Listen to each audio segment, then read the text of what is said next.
찬송가 285자입니다. 주의 말씀 받은 그날 참 기쁘고 복되도다. 이 기쁜 마음 못 이겨서 온 세상에 전하노라. 기쁜 날 주 나의 죄 다시 쓴 날 늘 깨어서 기도하고 늘 기쁘게 살아가리.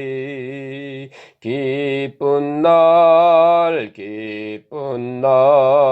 주 나의 죄 다시 쓴 날 이 좋은 날 내 천한 몸 새 사람이 되었으니 이 몸과 마음 다 바쳐서 영광의 주 늘 섬기리. 기쁜 날 주 나의 죄 다시 쓴 날 늘 깨어서 기도하고 늘 기쁘게 살아가리. 기쁜 날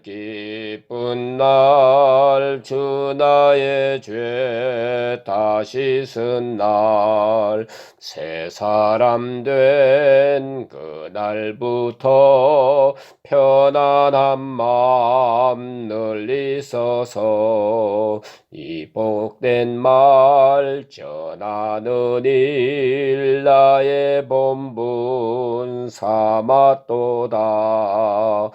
기쁜 날 주 나의 죄 다시 쓴 날 늘 깨어서 기도하고 늘 기쁘게 살아가리. 기쁜 날 주 나의 죄 다시 쓴 날. 아멘. 기도드리겠습니다. 은혜와 사랑이 한량없인 아버지 하나님, 진심으로 감사합니다. 누워 잘 때는 마치 죽은 자와 같은 저희들이지만 다시 아침에 일으켜 주셔서 눈뜨게 하시고 먼저 주님을 생각할 수 있게 하시며 주 앞에 나와 찬송을 부를 수 있게 하시며 이렇게 거룩하고 복되게 하루를 시작하게 해주신 것, 그 은혜를 진심으로 감사합나이다. 주께서는 저희들을 이처럼 사랑해 주셨습니다. 특별한 사랑과 특별한 은혜가 결코 헛되이 돌아가지 않게 하시고 우리의 인격에서, 우리의 성품에서, 우리의 생활에서, 그리고 우리의 현실 속에서 귀한 열매를 맺도록 은혜 내려주시옵기를 기도합나이다. 찬송을 부르며 시작하오니 하루 종일 찬송 부르는 마음으로 살아갈 수 있게 하옵소서. 주께서 우리를 자유케 하신 바를 감사하면서 이렇게 은혜 가운데 하루를 시작하오니 진정 모든 일을 은혜로 소화하고 은혜 가운데 이해하고 은혜를 전하며 사는 확실한 증인이 되게 해 주시옵기를 기도합나이다. 자비하신 주여, 뜻대로 안 되는 일도 많이 있습니다마는 여기에 집착하지 않게 해주시고 내 수고 이상으로 넘치도록 주시는 하나님의 은혜에 먼저 감사하면서 그 감사의 감격한 마음으로 모든 것을 소화하고 이기고 그리고 원수라도 사랑하고 하나님께만 영광 돌릴 수 있는 확실한 주님의 은혜의 증인이 되게 해 주시옵기를 기도합나이다. 자비하신 주여, 오늘 또 하나님 말씀이 바로 전해지게 하시고 듣는 저희들로 하여금 은혜의 시간이 되게 하옵소서. 오늘 이 하루의 모든 삶을 주께 의탁하옵고 예수님의 이름으로 간절히 감사하며 기도합나이다. 아멘. 오늘 주신 말씀은 갈라디아서 2장입니다. 2장 11절에서 16절까지 제가 봉독해 드립니다. 11절입니다. 게바가 안디옥에 이르렀을 때에 책망받을 일이 있기로 내가 그를 대면하여 책망하였노라. 야고보에서 온 어떤 이들이 이르기 전에 게바가 이방인과 함께 먹다가 그들이 오매 그가 할례자들을 두려워하여 떠나 물러가매 남은 유대인들도 그와 같이 외식하므로 바나바도 그들의 외식에 유혹되었느니라. 그러므로 나는 그들이 복음의 진리를 따라 바르게 행하지 아니함을 보고 모든 자 앞에서 게바에게 이르되 내가 유대인으로서 이방인을 따르고 유대인답게 살지 아니하면서 어찌하여 억지로 이방인을 유대인답게 살게 하려느냐 하였노라. 우리는 본래 유대인이요 이방 죄인이 아니로되 사람이 의롭게 되는 것은 율법의 행위로 말미암음이 아니요 오직 예수 그리스도를 믿음으로 말미암는 줄 알므로 우리도 그리스도 예수를 믿나니 이는 우리가 율법의 행위로서가 아니고 그리스도를 믿음으로써 의롭다 함을 얻으려 함이라. 율법의 행위로서는 의롭다 함을 얻을 육체가 없느니라. 아멘.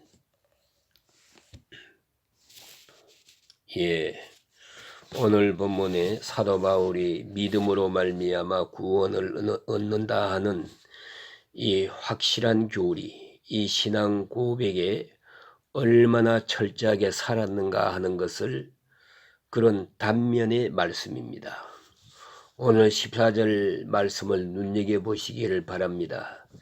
14절에 보면은 나는 저희가 복음의 진리를 따라 바로 행하지 아니함을 보고 복음의 진리를 따라 행했다.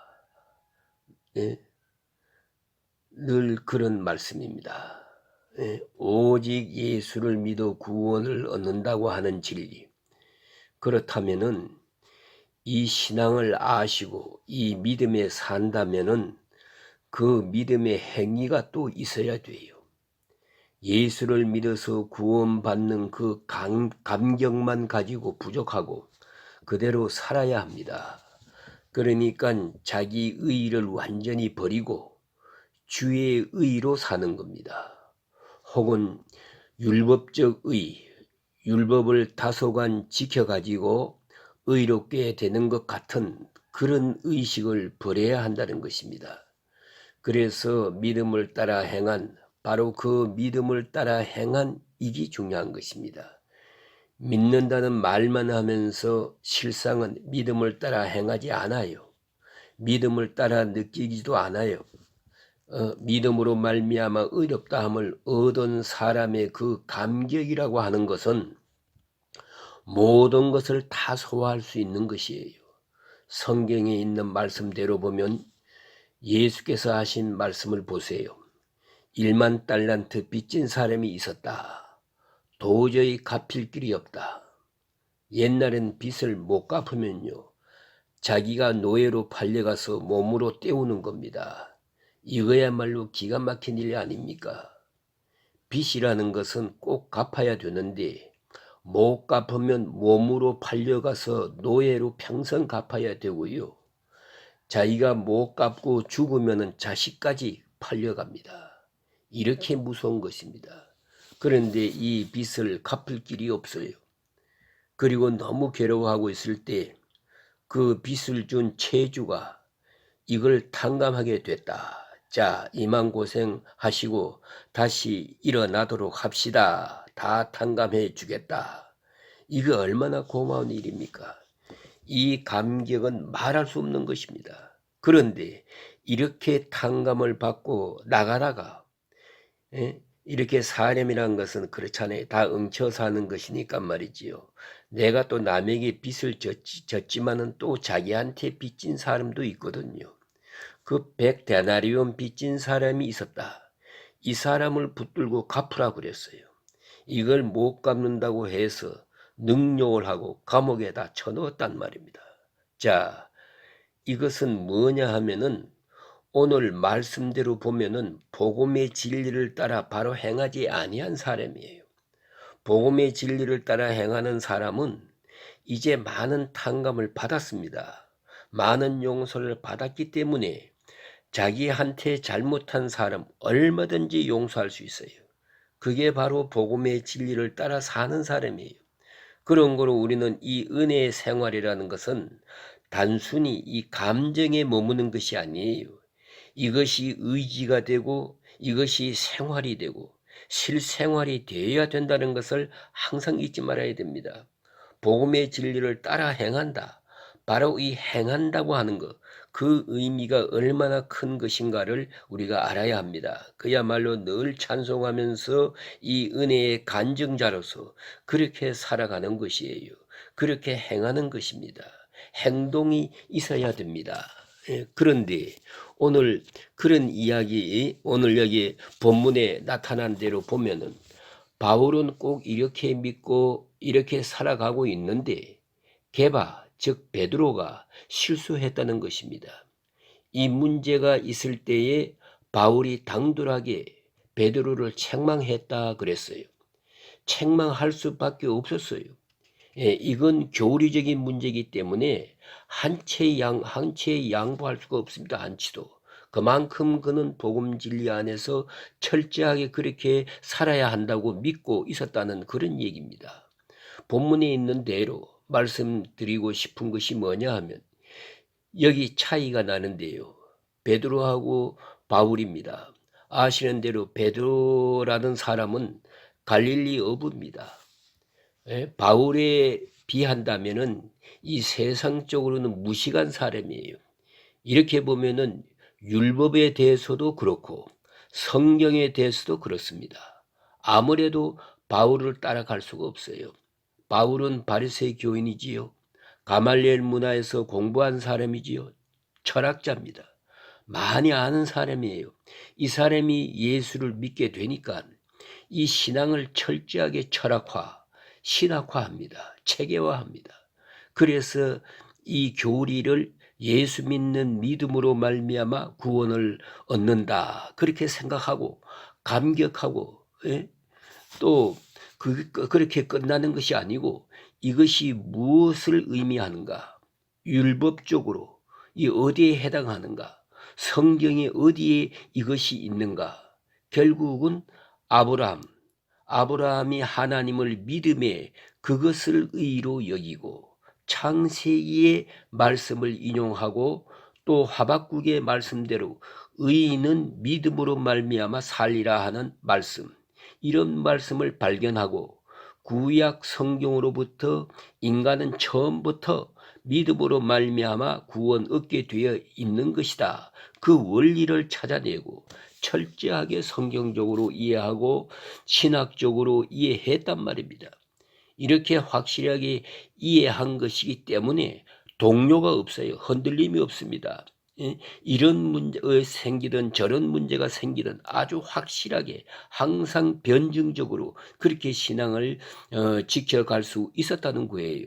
그러나 여기서 문제되는 것이 조금 지식적으로 무식한 사람들, 세상적으로 좀 지식으로 무식한 사람은요, 자연히 이 지성적인 사람이 못 될 때는 감성 주도적인 사람이 됩니다. 그러니까 감성을 앞세우고 지식적으로는 정리가 되어 있지 않습니다. 이렇게 감정 주도적으로 사는 사람은 열심은 좋은데 이 열심이 해끄닥하면요 딴소리 하는 거예요. 얼마든지 생각이 딴 데로 돌아갈 수 있어요. 어떤 문제에 부딪힐 때 이것을 바로 변증할 수 없어요. 왜 이렇게 믿는 것이며 이것이 무엇을 의미하는가를 바로 설명할 수 있는 능력이 없어요. 어, 저는 이것을 이렇게 표현합니다. 신학화 능력이 없다.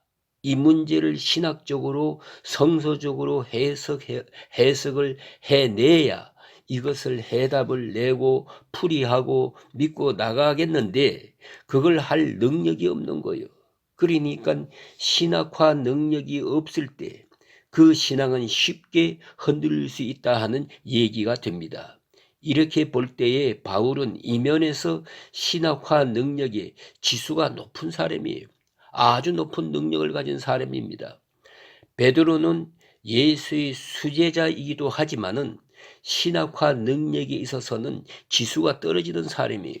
그러니까 자기는 믿고 있지만은 어떤 새로운 문제에 부딪힐 때 넉넉히 믿고 나갈 수 있는 지혜와 용기가 없단 말이에요.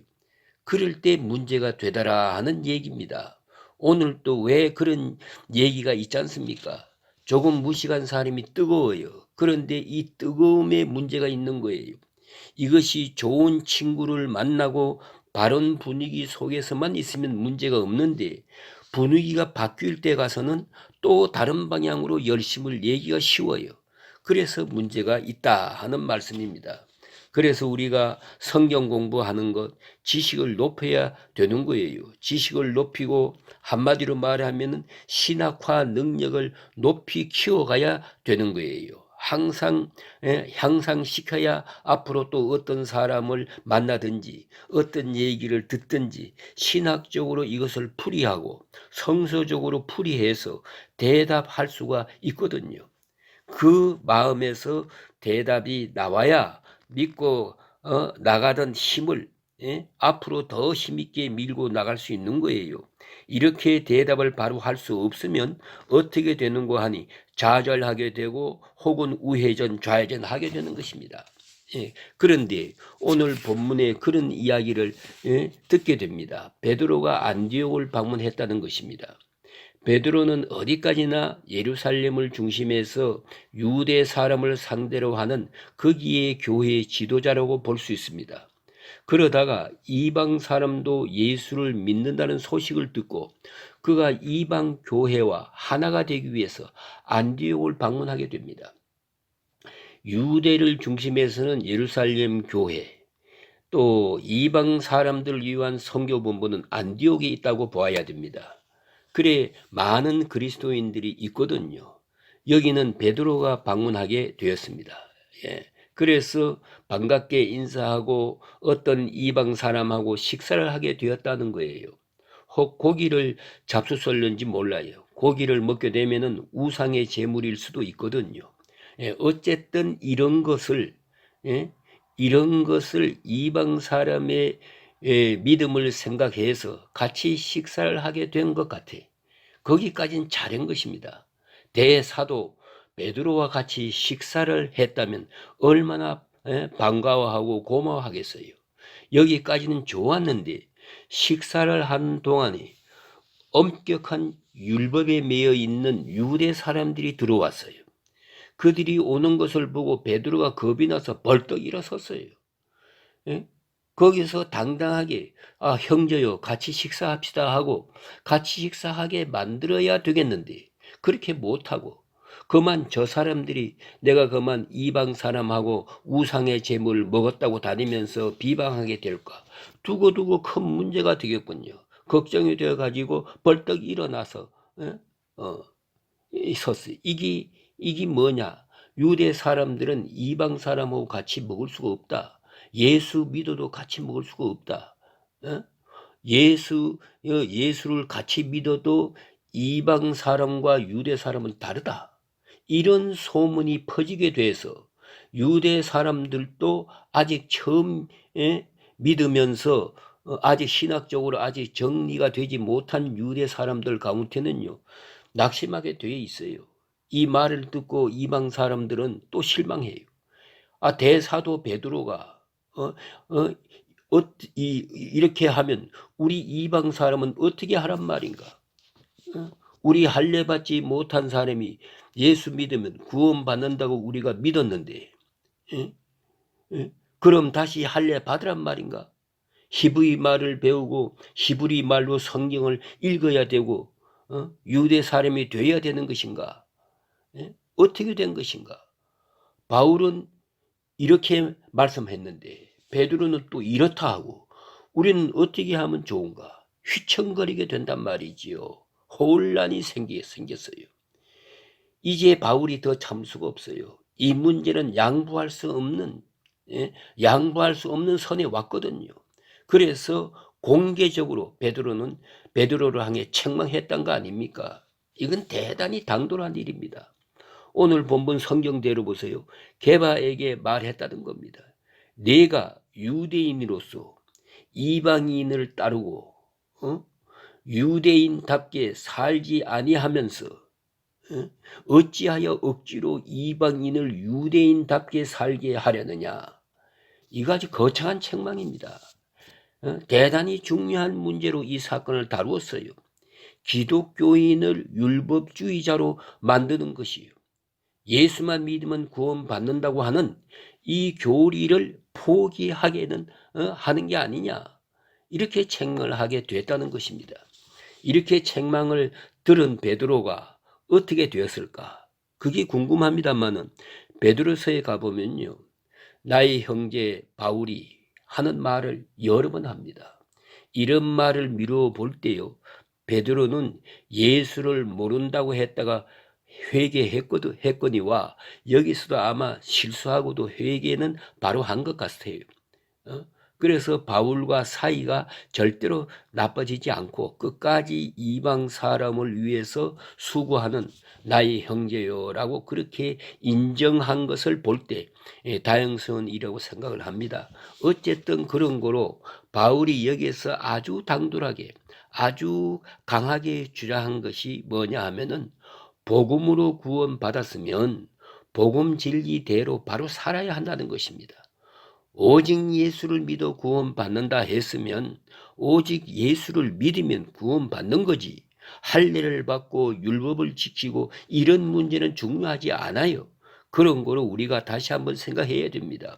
우리는 율법을 지킵니다. 우리 신교에서도 이 율법을 소중히 여깁니다. 그러나 우리 율법적 행위, 선하게 살고 깨끗하게 살고 진실하게 살고 다 중요하지만은 이것은 구원과는 관계가 없어요. 그걸 잊지 말아야 합니다. 오직 믿음으로 구원 얻는 것이에요. 구원을 얻었으니 하나님의 뜻이 그러하고 하나님이 우리를 복 주시는 길이 계명에 있습니다. 그런 거로 우리는 구원받은 자로서 율법을 지켜나가는 것이지 결코 율법을 지켜서 구원받는다 한 그런 생각을 해서는 안 됩니다.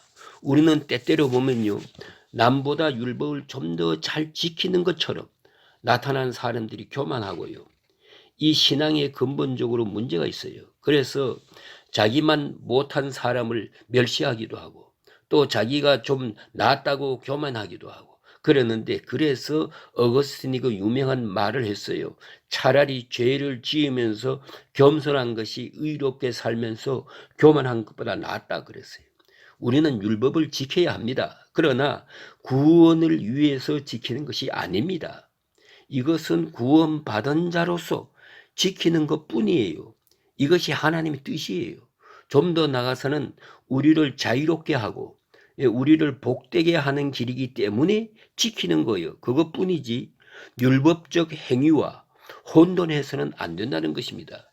그래서 오늘 다시 말합니다. 16절에 말하기를 사람이 의롭게 되는 것은 율법의 행위로 말미암음이 아니요. 분명하게 말합니다. 의롭게 되는 것은요. 이 점을 말하는 것입니다. 이것이 바로 구원입니다. 의롭게 되는 것은 의를 얻는 게 아니고 의를 획득하는 것이 아닙니다. 의롭게 되는 것. 이미 우리는 죄인이요. 구제에 불능한 죄인입니다. 그러나 하나님 앞에 의롭게 나타나고 하나님 앞에 의롭게 하나님과 관계가 바로 되는 것. 그게 바로 의입니다. 의라는 것은 훈장이 아니에요. 문제는 하나님과 바른 관계를 말하는 것입니다. 하나님 앞에 바른 관계를 세워나갈 수 있는 그 길은 오직 믿음으로 되는 것입니다. 예수께서 우리를 대신해 죽으신 바, 그 구체적인 그 사랑의 계시를 우리가 믿어요. 이걸 믿음으로써 구원받는 것입니다. 이것뿐입니다. 그런 거로 우리는 이 믿음으로 사는 것이다. 그대로 살아야 돼요. 그런데 무슨 율법 지키는 문제가 되느냐? 에? 게다가 이방 사람은 이렇게 이방 사람이나 유대 사람이나 그리스도 안에서는 다 하나입니다. 예? 유대 사람도 믿음으로 구원을 얻고 이방 사람도 믿음으로 구원을 얻는다 하는 말씀입니다. 예, 오늘 여기까지 말씀드리겠습니다. 이 은혜가 함께 하시기를 주의 이름으로 축원합니다.